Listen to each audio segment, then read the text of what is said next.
Bonjour à tous et bienvenue sur notre chaîne Afrotech Formation. J'espère que vous allez bien et que tout se passe très bien chez vous. Dans cette vidéo, nous allons voir les opérateurs. Si vous n'êtes pas encore abonné à la chaîne, abonnez-vous, activez la cloche notification, partagez autour de vous.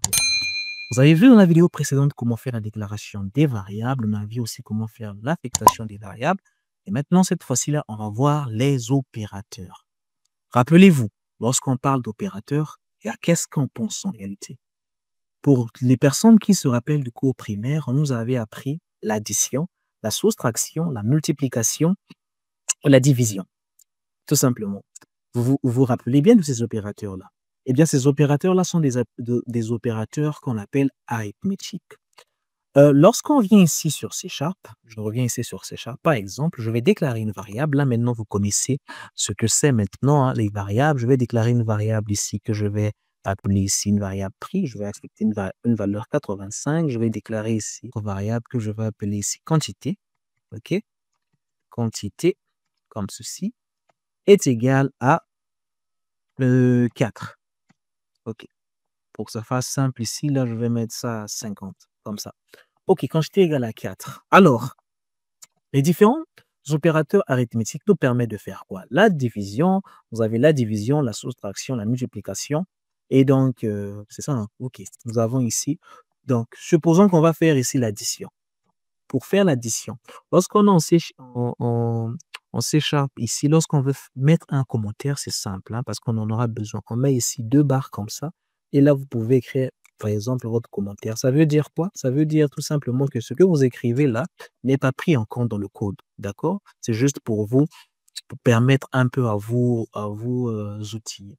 Alors, ici, on a donc l'addition. Si on veut faire l'addition des deux ici, qu'est-ce qu'on peut faire? On peut faire ici, on va l'afficher directement avec un console.writeLine. Vous avez ici la valeur donc du prix additionnée à la valeur donc de la quantité. Donc, qu'est-ce qu'on va faire ici? Si je prends ici prix, je vais faire plus ici, quantité. On va essayer d'afficher ça ici. Normalement, ça va nous donner 54. OK. Donc, vous voyez, ça nous donne 54 parce que là, on a fait ici l'addition. Donc, l'opérateur qui nous permet de faire l'addition ici, c'est tout simplement le plus. Mais non, lorsqu'il s'agit de faire la multiplication, d'accord? Pour la multiplication, OK.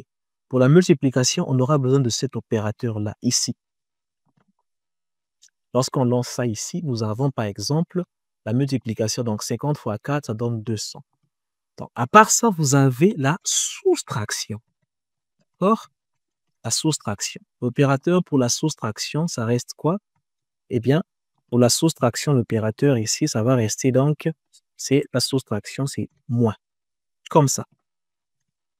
Donc, on a ici le prix moins, voilà, vous avez ici 46. Donc, c'est pour la soustraction. À part la soustraction, qu'est-ce que vous avez? Vous avez la division. OK? Donc, ici, on a la division. Pour la division ici, donc, on a ici comme ça. Et lorsque on va lancer ici, donc ici, on voit que 54 divisé donc par 4, 50 divisé par 4, plutôt, nous avons donc 12. C'est bien ça. Donc, voilà un peu 54 divisé par... Est-ce que nous avons 12? Non, nous n'avons pas 12 normalement. Je vais vous dire pourquoi c'est normal. Parce que là, les deux variables ici sont des entiers. Lorsqu'on divise un entier, sont des entiers autant pour moi. Lorsqu'on divise un entier par un entier, eh bien, la valeur qu'on a, c'est un entier. Normalement, ici, on devrait avoir 12,5. Étant donné que les deux variables sont des entiers, eh bien, il va renvoyer ici une valeur entière. Si on avait pris une variable qui permettait de stocker ici une valeur à virgule, on devait avoir un 12,5. Ici, on va voir un dernier opérateur, l'opérateur modulo. Alors, l'opérateur modulo, c'est quoi? C'est le reste de la division euclidienne d'un nombre A par un nombre B. Vous allez beaucoup l'utiliser en programmation. Là, par exemple, comment ça se représente? Ça se représente comme ça. Un instant, comme ça. Ça, c'est pour le modulo. Donc, ça veut dire le reste de la division euclidienne de cette valeur-là par cette valeur-là. Dans notre cas, nous ici, le reste, ça sera 2. D'accord? Pourquoi? Parce que tout simplement, lorsqu'on divise 50 par 4, eh bien, nous avons 12. En fait, 12,5. D'accord? Lorsqu'on fait 12, c'est 12 fois 4, ça nous donne 50 et le reste, ça fait 2. Donc, Lorsqu'on va venir lancer ici, juste pour voir, ici, on se rend compte que le reste, c'est 2. Donc, le reste de la division euclidienne, 2. 50 par 4, ça donne 2. Maintenant, à part ça, vous avez encore d'autres opérateurs, les opérateurs de comparaison. Qu'est-ce que j'entends par opérateur de comparaison? Donc, vous avez ici, d'abord, vous avez l'opérateur, par exemple, lorsque j'ai ce montant-là, par exemple, donc je vais faire ici supérieur, supérieur ou égal, inférieur. Donc, c'est ce que je veux dire ici par comparaison. Là, vous avez ici comparaison. Ben, je vais tous les mettre ensemble pour que ça aille un peu plus vite. Là, par exemple, on peut avoir, donc je vais tout simplement effacer ça. Je peux avoir, par exemple, cette valeur-là. D'accord? Là, j'ai cette valeur-là peut être supérieure à celle-là. Alors, si cette valeur-là est supérieure à celle-là, alors qu'est-ce qu'il va me renvoyer? Il va me renvoyer que c'est vrai. Sinon, il va dire que c'est faux. C'est vrai. C'est true. C'est normal, ça fait true parce que, effectivement, cette valeur-là est supérieure à celle-là. Vous avez aussi donc l'autre qui est la valeur inférieure. Quand on fait inférieur comme ça, en temps normal, ce qu'il va dire, il va dire que c'est faux parce que la 50 est supérieure à 40. Vous avez ici aussi l'autre qui dit supérieur ou égal. D'accord? Donc là, simplement, je vais supérieur ou égal. Normalement, supérieur ou égal.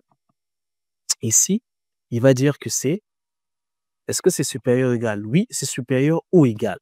D'accord? Inférieur ou égal. Est-ce que c'est inférieur ou égal? Oui, c'est inférieur ou égal. Maintenant, nous avons l'égalité. L'égalité ici aussi, donc c'est toujours des opérateurs, hein. Comment est-ce qu'on fait ça lorsqu'il s'agit de l'égalité? Cette fois-ci, l'égalité, donc si je fais ça comme ça, vous allez voir ici, j'ai 4. Alors là, en fait, ce que j'ai fait, en réalité, je n'ai pas fait l'égalité ici. Plutôt, ce que j'ai fait, j'ai affecté à la valeur, c'est-à-dire à la variable prix. Ici, je l'ai affecté la valeur de la variable quantité. Lorsqu'on parle de l'égalité ici, il faut mettre 2 fois égal. D'accord? 2 fois égal ici, ça veut dire ici, c'est l'égalité. Donc là, si je fais comme ça, vous allez voir ici, j'ai false parce que 50 n'est pas égal à 4. Donc, l'égalité, c'est différent de égal. Lorsqu'on parle d'affectation, ici, on utilise égal. Mais lorsqu'on parle d'égalité, on fait 2 fois égal. C'est différent. Ensuite, donc, à part ça, qu'est-ce que vous avez encore? Vous avez encore les opérateurs logiques. Les opérateurs logiques. Alors, les opérateurs logiques, ici, vous allez voir ici, vous avez le et, le ou, la négation. Donc, généralement, les opérateurs logiques, pour mieux les utiliser, on les utilise donc avec les structures conditionnelles, généralement avec les if, avec les if. Donc, on va prendre ici un exemple juste pour anticiper, hein. On va dire ici logique. Logique, autant pour moi. OK, les opérateurs logiques. Donc, les opérateurs logiques, comme je disais, vous avez ici, par exemple, prix. Ici, si on peut dire quelque chose, on va dire ici, par exemple, si prix, on va dire prix est supérieur à 0, on va dire prix est supérieur à 0 et on va dire quoi? Prix est supérieur à 0 et quantité est inférieure à 4 et inférieure à 2. Bon, là, je vais mettre mon console.writeLine quand même. Console.writeLine. OK. Donc là, j'ai mon point virgule, je vais essayer de prendre ça. CTRL X, je vais essayer de le ramener ici. OK. Prix est supérieur à 0, oui, hein. Quantité inférieure à 2, non. Normalement, je dois avoir false. OK, je dois avoir false ici. On va dire prix est supérieur à 0 et quantité est supérieure à 2. Normalement, je dois avoir un trou. D'accord? Alors, pour l'instant, vous ne comprenez pas trop bien ça, c'est normal, ça s'utilise beaucoup plus avec des structures conditionnelles. Mais c'est simplement pour vous dire que vous allez voir que avec les opérateurs que nous avons fait de comparaison et les opérateurs logiques, en réalité, ils vous renvoient des valeurs booléennes. Soit c'est vrai, soit c'est faux. Et c'est avec ça, généralement, qu'on va travailler donc pour pouvoir donc faire des choses. Par exemple, les structures conditionnelles pour vérifier certaines informations. On va souvent utiliser donc les valeurs de sortie. Alors, ici, donc, vous avez le, le et, c'est ça, vous avez donc le et, vous avez le ou. Alors, le ou, ici, c'est différent de et, le ou, vous allez mettre ici 2 barres comme ça. Donc là, le prix est supérieur à 0 ou donc l'un des deux. Par exemple, là, si je mets ici inférieur comme ceci, vous allez voir ici, il va renvoyer true. Si le prix est supérieur à 0 ou le prix ou la quantité est inférieure à 2, logiquement, il va dire true. C'est parce que l'un des deux. Vous avez ici maintenant différent. Alors, différent, là, par contre, pour différent, quel exemple je peux prendre de différent ici? Euh, Quel exemple je peux prendre? Bah, je peux dire ici, différent, quand je vais faire ici différent de 0, comme ça.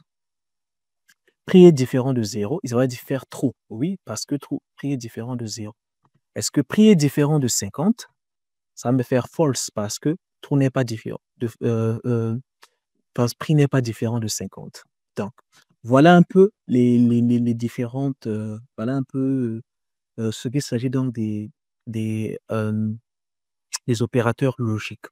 Donc, c'est ça vraiment qu'on va utiliser, c'est cette manipulation-là qu'on va faire.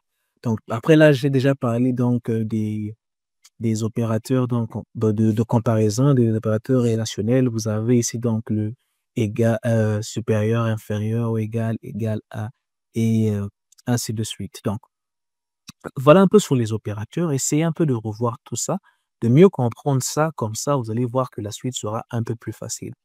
On se dit à très bientôt dans une autre vidéo sur Afrotech Formation. Jusque-là, portez-vous bien. Merci.